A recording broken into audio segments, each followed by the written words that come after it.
Well, Shawn, more technical difficulties, my friend. Uh-oh. We did have Kevin Roman. He was in the window just a few minutes ago. We were talking to him. He's sitting outside a bowling alley getting ready to go into the bowling league for the folks over, I guess they're at Fauner Park. We just about went live, and then all of a sudden I saw his window disappear. So hopefully we get Kevin back in the just one of those Murphy's Law things, man. Just ain't beep going right these days, right? They say things happen in 3, so this would be the 3rd. So after this, we're golden. We should be golden. Hopefully, we'll see him pop back up in the window there shortly. And as soon as he does, I will bring him up into the show. So I guess we might as well start with some news again, right? Yeah. Here he is. All right. Woo, we thought we lost you for a second there, Kevin. How are you? Pretty good. How are you guys doing today? Doing pretty good. Thank you for joining the show. We appreciate your company this evening. I was saying after you disappeared for a second there that you're sitting outside getting ready to go bowling. So what kind of bowler are you, man? What are you, like 150 or 300? Where are you at? Like 130 maybe. 130? How about you, Shawn? I'm usually about 170, 180. I'm gonna get the hell out of here. Sometimes. That movie Kingpin was made after you, my friend. I love that movie. I actually do love that movie, and I've pretty much bowled all my life. I've gotten out of it the last, 5-6 years. All right. Well, maybe you can have Shawn come out there. He'll be a ringer for your team. Kevin, what do you think about that? Yeah, absolutely. I like winning, so I need winners on my team. Well, something that you've been doing a lot at Fauner Park is winning. So you were running at Delta Downs, and then Izzy, oh, come on, Richard, your brain is going crazy right now. So you had Isai Gonzalez say, "Hey, man, you want to go with me out to Fauner Park?" So, like, had you been to Nebraska before that? Actually, I rode the Bosselman last year for Doug Anderson, horse named Minecraft Maniac. And that was the only time I ever been to Nebraska. So when he asked you to go to Nebraska with you, we were like, I don't know, man. Or were you like ready to jump right on it? What were you thinking when he asked you? I was very grateful that he asked me, and gave me the opportunity to ride for him. At first I was at Delta. I was having a very good meet for my first meet there, and it was really heartwarming, and I really liked it there. And I would have to leave 3 weeks before the meet ended at Delta to go to Fauner. So I just kind of thought about it, which I knew Izzy when he came here in the past recent years. He's been leading trainer. So I said, man, after Delta's over, I might have like a month and a half off, and not do anything if I don't ride it. And the next meet would be Evangeline. So I was like, I might just go over there and try it out. And I'm glad he gave me the opportunity. I'm glad I decided to come because it's been very good. Oh, really good, man. You've been killing it over there, right? Yeah, thank God. I think your win rate's like about 35%, right? Yeah. Something like that, I guess. No, you can smile. You don't have to be modest, man. You're killing it. I ran the numbers earlier. It's 35%. And that's a big number. Absolutely. Well, you're hoping for the big number on the bottom line there. So you go from Louisiana to Nebraska. I mean, could there be 2 more different places on the planet? Woo, man. Night and day, I'm telling you.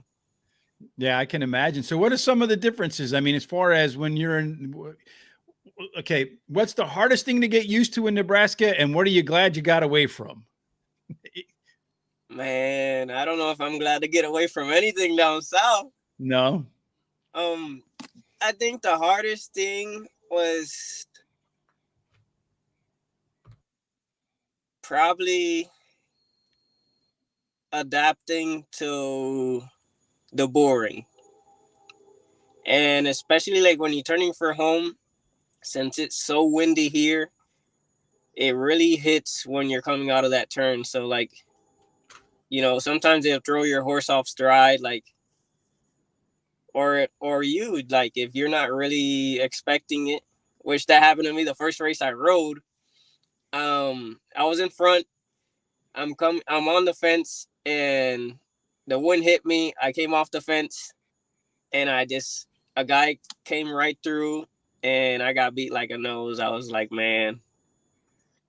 I mean, for me, that was the hardest thing, is like just adjusting to the wind when I'm riding. But I guess if that's the hardest thing, that's pretty simple adjustment. So, well, according to the numbers that Shawn ran, it seems like you've adjusted to it well. Outside of that, Jordan Parks asks, are there any unique aspects of Fawner Park as compared to other tracks you rode at, aside from the wind? Anything else? Fawner Park I really like the track.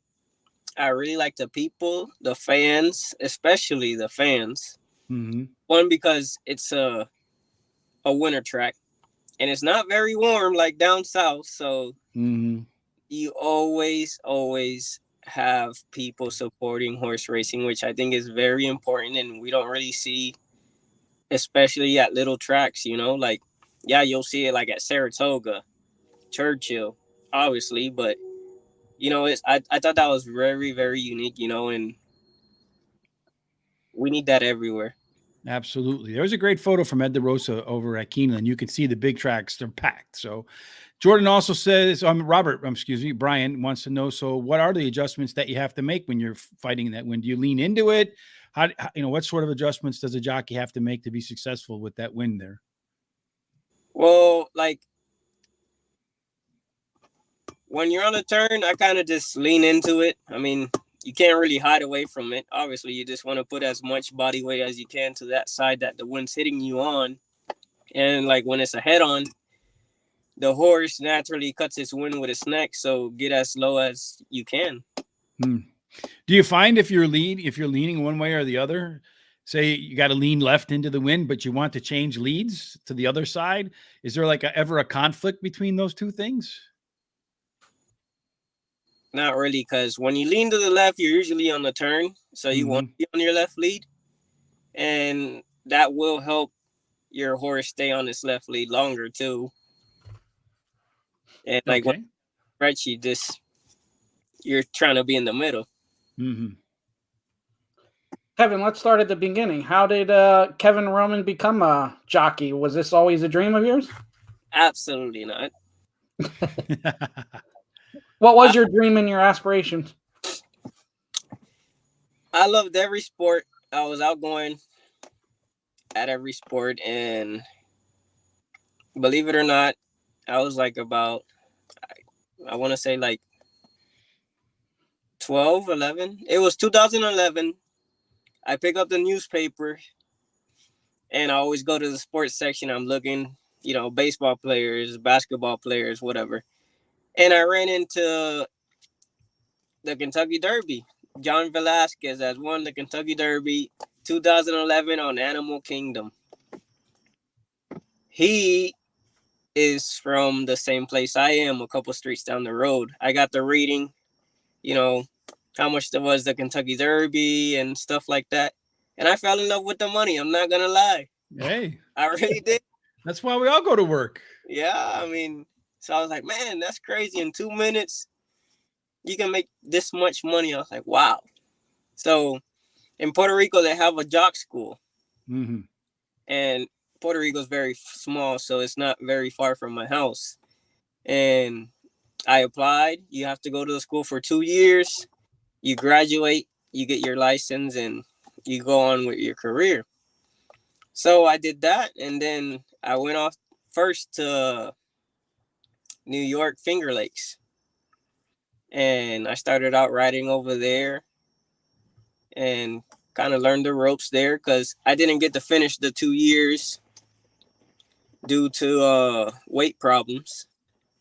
And, well, I just took a leap of faith, So, God. After New York, I went to Charlestown, West Virginia. I rode there for a while. And I had like maybe a month of my bug left. I went to Iowa. And then from Iowa, I just stayed in the Midwest, Oklahoma, Arkansas, and now down south. And that's it. So three three things that all those jockeys that went to that school seem to have.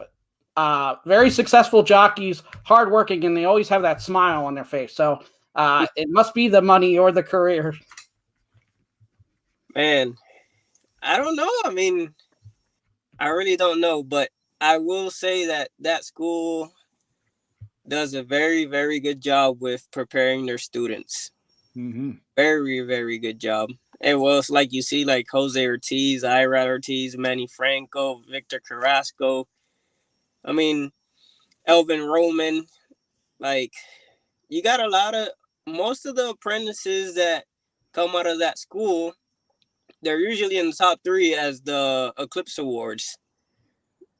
I mean, so it's a good fundamental to have. We had it's like an all-star school for jockeys, right? Yeah. Say what? It's like an all-star school for jockeys. Yeah. And then the thing is, like, they only get 15 students. So, I mean, there's a lot of applications. So you're very blessed to be in that school if you get accepted. Mm-hmm. So Dominic says, where do you ride? Right now he's riding at Fauner Park, right? Yes, correct. So that's where he's riding right now, Dominic. He's riding at Fauner. And as you just mentioned, he started off at Finger Lakes, found his way to Charlestown, and then from Charlestown down into the Southwest Arkansas, Oklahoma, now Iowa, now riding in after that to Louisiana, and now over to Fauner Park in Nebraska. So he's getting to see the entire country, man. Next up, you got to go out west, I guess, right? We east, now Central Plains, and off to Santa Anita, maybe. I don't know, any kind of big plans down the road. I'm just here for the ride. Just enjoy it. Quite literally. Sorry to interrupt you, Shawn. Go ahead. Yeah, no, I had a mind blank. We had Alex Brazar on our show. What a great guy. And how did his son, Brett, is your agent? How did that come about? Man, we were both at Delta, and he's my brother-in-law, by the way, if you guys don't know, and my father-in-law. And Izzy had told me, hey, I want you to go to Fauner with me, this and that. And obviously I was going to need an agent. And I was like, man, I don't know anybody up there, And Brett at the time was an agent for his dad and another jock named Alberto Pusak. And he was doing pretty good for himself. So I said, you know what? Why not 2 guys that are hungry go up there and do their bets? Mm-hmm. So that's how I kind of got involved with him, which I always wanted him to be my agent because he was born in the business. He knows everything about horse racing wise. He's really sharp. And, he wanted to ride for a while and he tried it out. And I kept bugging him. I was like, man, you got to be an agent. You want to be my agent?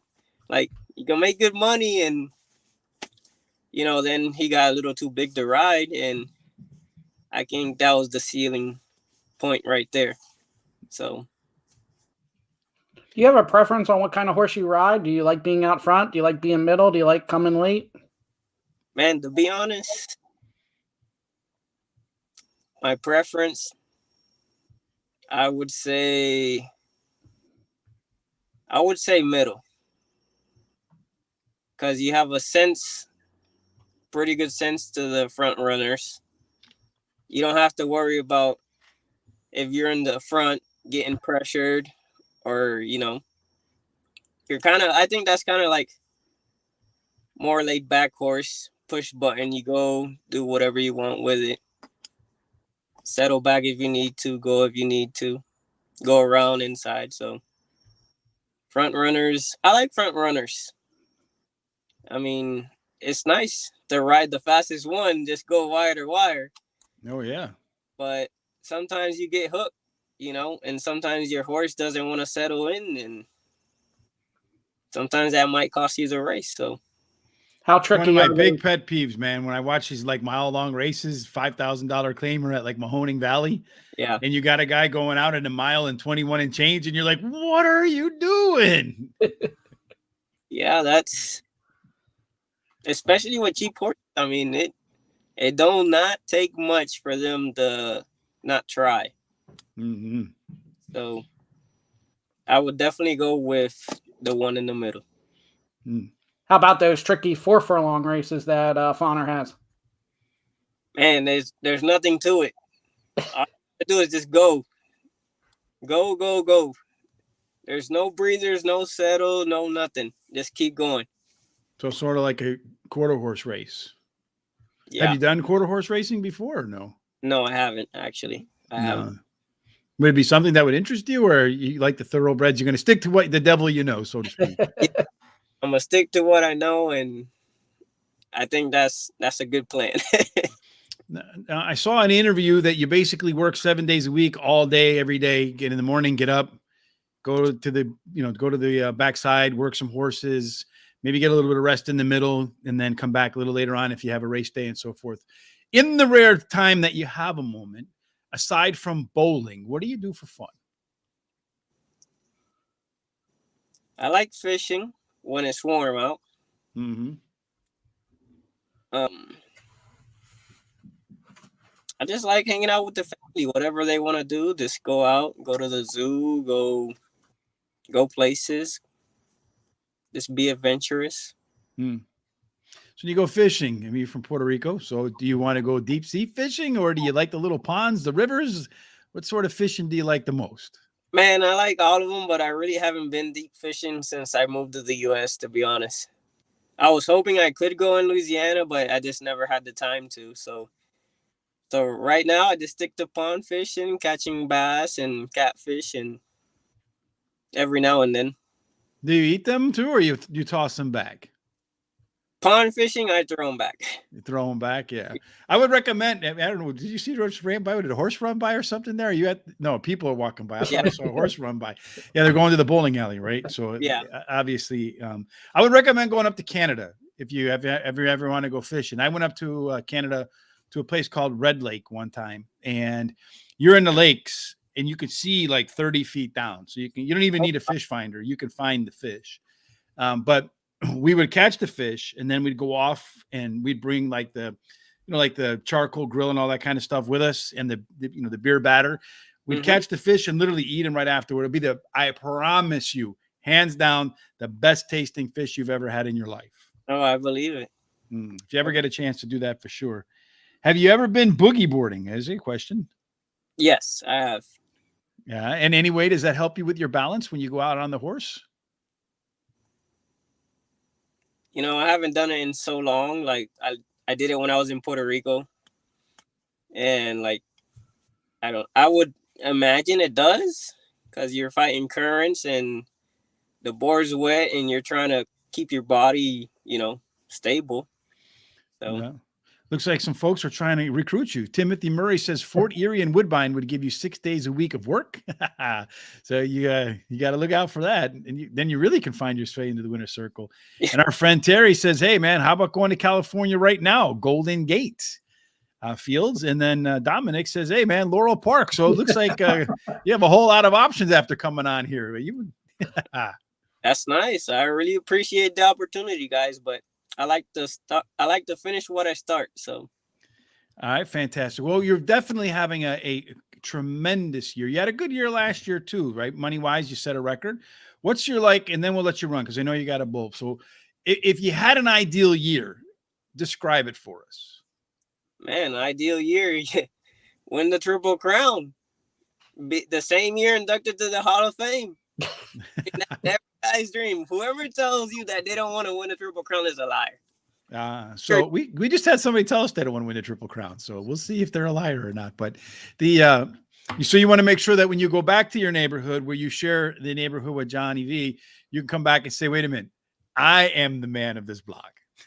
Man, no, those are some big shoes to fill. Oh, absolutely. I mean, that's why I try to get better every day, and because I would love to fill those shoes one of these days. So quick question for you before we let you go then. Do you have your own ball, your own shoes, or do you rent them? No, I rent them. I just say 130, he's renting. I'm renting. I'm all right. For the jokes and the fun. Oh yeah, bowling is always fun. I know Shawn bowls those 170s, but you know how he does it, Kevin? Oh, He got them bumpers on the side. Oh yeah, no. I refuse to bowl with bumpers up, even when there's kids around. I'll get my own lane. Sure. We So- just outed him. Real, All right, Kevin. real quick, Kevin. Are you as intrigued as we are and fans are into the Kentucky Derby when you're not riding? man, yeah, I am. Actually, I am. Like, I followed all the prep races, all the horses. I mean, I like it. I fell in love with the money, but I have fallen in love with horse racing. Do you have a pick? I would say Mo Donjo, probably. The New York horse, huh? So we'll see. There, you should come over to. You see down on the bottom there when you come home and you look at it. I always confused which hand goes to points down. But Shawn's been asking folks on our Facebook and our Twitter page which horse. So they're putting a horse up per day. And then what do you like about that horse? What you don't like about the horse? Maybe you should head on over there. And I'm sure people would love to get your insights as a jockey, what you see in the horse that stands out to you and kind of what the weakness might be, because maybe it help us find look at the horse a little bit differently than the way we look at it as just degenerate gamblers. Yeah, absolutely. I will sure do that. So if folks want to keep up with you real quick, where can they find you on social media? They can find me on Twitter, Instagram, Facebook. That's about it. All right, Shawn, make sure you get the handles for me. We'll put them in the recap over at horseracingtoday.net. Good luck with your game today. Hopefully it's as strong as your horse racing game has been lately. That you can be the ringer tonight. Well, thank you very much. Thank you guys for having me, and I hope you enjoy your day. Thank you. You as well. Have a great evening and a lot of fun bowling. Thank you. Bye-bye. Bye. Ooh, he made you the big head today, Shawn. How about that? Yeah. You're right about these guys. They all come from that school. I think they must have a how to smile class. Yeah, I don't know if it's the school, the profession, or what. Mm-hmm. Blake, down. Blake wanted to see our guest.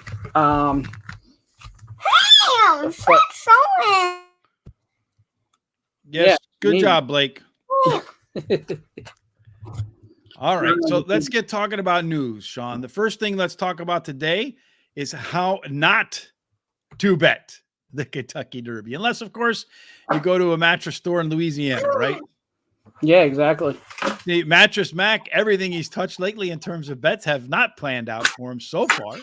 So he says he's going to put his money on Epicenter. And I like one of the things I saw in this article that I liked was the fact that he says he's going to put so much money on the horse, like at least $3 million to $4 million, maybe more, that it could create some overlays elsewhere. So I guess we should avoid Epicenter.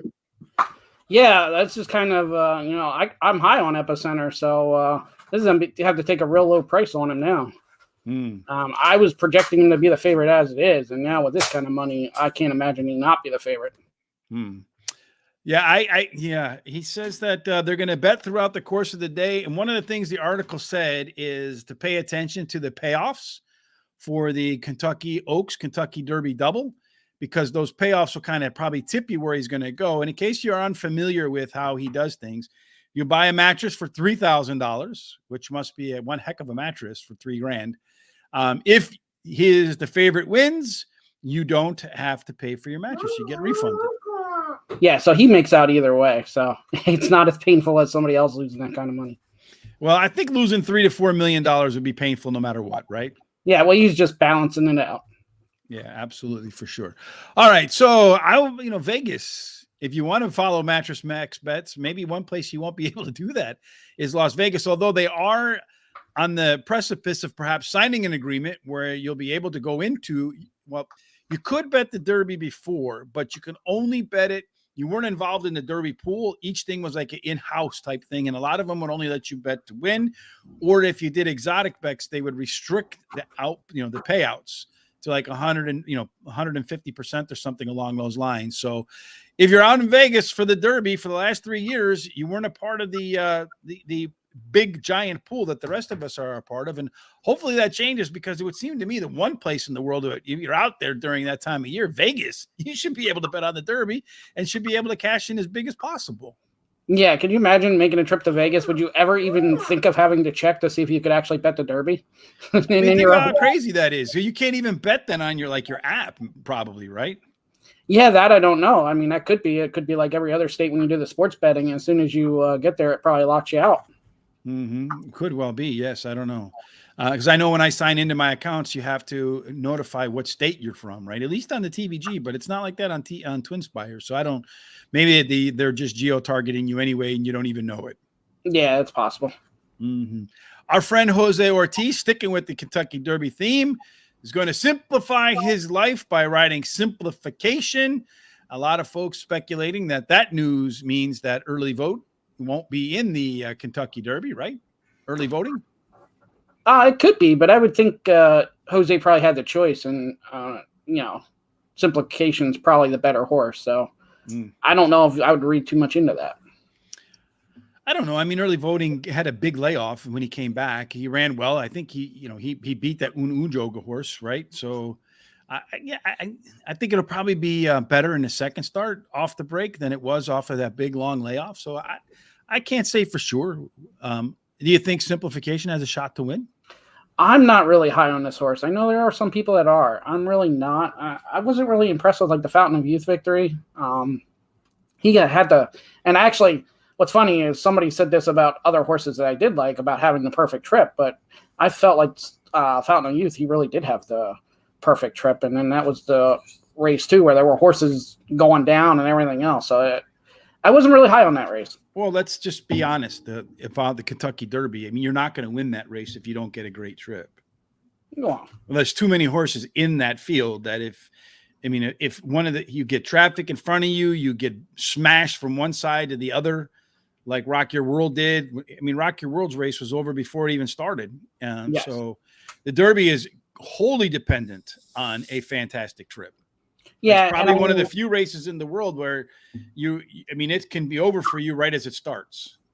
Yeah, and his style might be all right because he'll be somewhere in the middle. He's not going to be too far behind, but he's not going to be out front either, which is going to hurt his chances. So, yeah, well, you certainly don't want a middle horse that gets a middle draw because then he's going to run into all sorts of traffic problems. I suppose if you want a middle draw, you got a middle horse. I'd almost rather they be on the inside so they can save ground right away and then find their way to the outside around the corner as horses start to tire, right? Yeah. Dominic says the Baffert horses will win the Derby. Probably. It wouldn't surprise me. He just won't get credit for it this time, right? Yeah, and then everybody will say, like they've already said about Tabia, that he's already behind the scenes doing stuff. But I'm pretty sure Tim Yakeen's doing his thing right now. So. I'm sure that they have phone conversations. You know what I'm saying?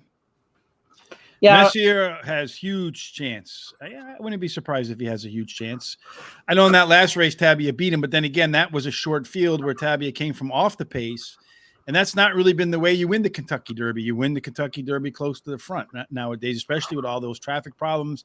And then the bombs come from behind to blow up your exactas and trifectas and superfectas, right? Yeah. What's fun about this year is, and then putting these horses out on Twitter and Facebook, it's amazing how many different opinions this year. There is not that one pick. There's not three picks. You could put three picks together for exacta boxes. You'd get different answers from everybody right about now. Yeah. Well, in a 20-horse field, you probably should, right? Well, but you usually don't. And I will also say I already declare Charge It as the wise guy pick by all the comments I got from Charge It. So there you go. Charge It right now is the number 19 horse. That means he has qualified. So provided that they don't scratch him for whatever reason, he is an automatic bid into the Derby. So the top 20 are automatic bids. And then after that, it depends on what horses scratch out of the race. And then they just go down in order. So that's how it goes, right? Yeah, and I saw Happy Jack there. Some people questioning that one. Rafael Barano is going to be the jockey of Happy Jack. Yeah, good for Rafael. Hopefully that works out for him, right? Yeah. But if you don't win the Kentucky Derby, Shawn, where you might be able to win. We've been talking about this a lot, and you see your money pouring into this. So follow the money is an old time saying, right? Yeah. You got $2 million worth of funding. Hey, listen, if you're funding the Metaverse for $2 million, how about helping horse racing today out a little bit? we can really do a lot of fantastic things with about $100,000, where we can create some charts and new graphics and ways to use data for horse racing that you haven't seen anywhere else yet. We're just waiting for the money to come in. So if somebody's out there and you want to back something where we'll bring great data, good visuals, where we can take the data and the visuals so we can hit both sides of the brain and bring that information to horse racing fans like you haven't seen before, give us a call, shoot us up, hit up Shawn in the DM, or give me an email at gtsrichb@gmail.com. But what do you think about this metaverse racing, Shawn, where you can actually make money? So my first thought was exactly what you had, not to be greedy or selfish or anything else, but man, they're getting $2 million for that. Well, I mean, you think about that though, those NFTs and the Bitcoin stuff, Shawn. I mean, that's I know, as much as people, because they don't understand it, want to delegitimize it. It's here now. I mean, it's for real. Yeah, and there's a lot of people going this way. So hopefully good luck to the people that got into it, and hopefully it works out. Well, it's still pretty early in the game, Shawn, I feel like, and I do think it's going to work out for folks. Otherwise, I mean, people wouldn't be committing $2 million to an endeavor like this. Now, it may prove that the Silks is not actually the winner when it's all said and done, but there will be winners in this space, in this metaverse space. I mean, you got Mark Zuckerberg, one of the richest, most powerful men in the world, that's basically converting his company and changing it to the name Meta. So there's going to be financial backing, and if the pioneers and the engineers of our time, if that's where they're putting their billions, I would say there's probably a good chance it's going to succeed. Yeah, you would think, because the people with the money know how to capitalize off it. So if they're getting their money into it, they're gonna win. Absolutely, 100% for sure. Today, Terry and I had a fantastic day at Parks. Terry, I think, had the winner in, I don't know, like 6-7 races in a row. I should have had him too, but I flipped the 4 and the 12 in the race number 10 because I was looking for a little bit of a price. But hey, what are you going to do? We both hit our box hit-ups. We both hit our best bets. I think Terry's long shot finished in the money. Mine did not. It was the 4-horse. It faded in that 10th race. And then, of course, tomorrow we will be back with Indiana Grand. That will be at 12 o'clock Eastern. So make sure you tune in for that. Thursday, Terry and I will be trying to tackle Keeneland once again. Not quite sure what Tom and I are going to do for Foreign Fridays. I got to get an email out to him. Hopefully we can get that back and we'll have that squared away. Tomorrow night, Shawn, who's our guest tomorrow night? Retired jockey Rosemary Heimlister Jr. And then Thursday, we're going to have Sarah E. El Bakwe, right? There we go. You did it a lot better than I did. I'm glad you took the name there. So I hope I got that right, Sarah, if you're listening. I try to make sure with my last name I get as close as possible to how things are pronounced. I've watched a couple of her shows, too, to try to get the name, and she says it's so quick I can't even pick up on it. Well, hopefully I got it right. I'm certainly trying to, right? So we can do a Laurel card. So we'll put it on our, Dominic, we'll put Laurel on our schedule. We'll try to do it the next week. We'll, because we've already scheduled out this week. So next week we'll do Laurel. How about that? Thank you, Robert. We appreciate that. If you like Robert, like what you saw today, along with Steve Goodrich and Mike Watkins, give us a big thumbs up on Facebook. We appreciate that, because the more thumbs up we get, it's called ratioed in the kid language. The better our ratio is, the better we show in their algorithms. Same thing on YouTube. So if you're watching on YouTube and you have not done yet, please subscribe, hit the thumbs up button. And then, of course, you can follow us on Facebook, Twitter, and Instagram. You see the handles scrolling below. You can also follow me at HRT Rich and Shawn at Swiss Army Shawn, both on Twitter. And if you caught, I didn't get much to tweet today, but early on, I noticed a trend at Parks that the inside horses were getting just bogged down in the mud. So focus on the horses that can come from the outside and close, and they won race after the next, after the next, after the next. So hopefully we can find a little bit more of that tomorrow, right? Thank you, Steve. We appreciate that, man. Yeah, exactly. It's good thing you guys are hitting Parks, because you guys got the people watching. People love Parks. Yeah, I don't know what it is about Parks, man, but we get a lot of viewership for Parks. So, again, tomorrow we'll be back for Indiana Grand at 12 o'clock Eastern, so make sure you check that out. Any final shots, Don, since we've gone wire to wire on this Tuesday? So we're scheduling. I'm starting to schedule for Derby week for the show, and I can announce Monday we'll have trainer of Barber Road, John Ortiz, on the Monday before the Kentucky Derby. So we'll get the inside scoop on what's going on with Barber Road and what he thinks, what he wants is post. That'll be before the draw, so we'll see what kind of post position he's hoping for. I imagine he wants one where he's got a closer, so he's going to want one where he can save ground. I would imagine. Yeah, and not the rail. Mm-hmm. Well, not the rail, but one where he can get down to the rail, though. Speaking of our friend John Ortiz, if you head on over to Fantac, you will see there is some fantastic Barber Road gear, and apparently it's flying like hotcakes. So make sure you get your Barber Road gear over at Fantac. So fan-tac.com. They got a lot of fantastic jockey gear over there as well. So if you have a favorite jockey like a Chantel Sutherland, or who are some of the others they have over there? Sean, our friend Tyler Connor, and some others. Name some others. Sean. Julio Hernandez from Penn National. They have a ton. I mean, they're basically going to have the whole jockey colony pretty soon. David Cohen, Umberto Raspoli, Deshaun Parker, Chris Landeros. There's a ton. Daniel Centano. G Money. There's a ton of jockeys over there, so just go check it out. Yeah, so if you want some unique gear for the Derby, for your Derby party, make sure you head on over to fan-tac.com. Pick up a Barber Road t-shirt or hat. I think that'll be fantastic for the Kentucky Derby, for your Kentucky Derby party. And what'll make you look even better, Sean, you'll have your Barber Road hat on, and you can team it up with a horse racing today. And you can take the post number for the horse you think is going to win the Kentucky Derby. So you'll be able to do that and support our show as well. You'll find that gear at horseracingtoday.net, and then just hit on the HRT gear, and you will look. Not only will you'll look better, but you'll become a better handicapper. It's definitely worked for me since I started wearing the HRT gear. So and you got to start. Secret. You got to start buying them now. Buy them all, so you don't know which horse, what post position your horse is going to get. So you got to be prepared. I'm not greedy like Sean. Just pick up one. Absolutely, for sure. All right, Sean. That takes us wire to wire for Tuesday. Tomorrow we close in on Hump Day. It's Sean's sad day, Wednesday. Yes, it is. I love these shows, man. You get to talk to them on social, and they all seem to like. But then they come on here, and you find out a lot more about them. 99% of them are all smiling. I mean, it's great. Definitely a lot of fun. So I look forward to being back tomorrow, and then again on Thursday night, and then tomorrow with Terry, and Friday with Tom, and Saturday Terry and I will clean up some stakes races. We'll be covering the Apple Blossom and a couple of other races at Oaklawn tomorrow with Sarah, on Thursday with Sarah El Bodway. I'm looking forward to that.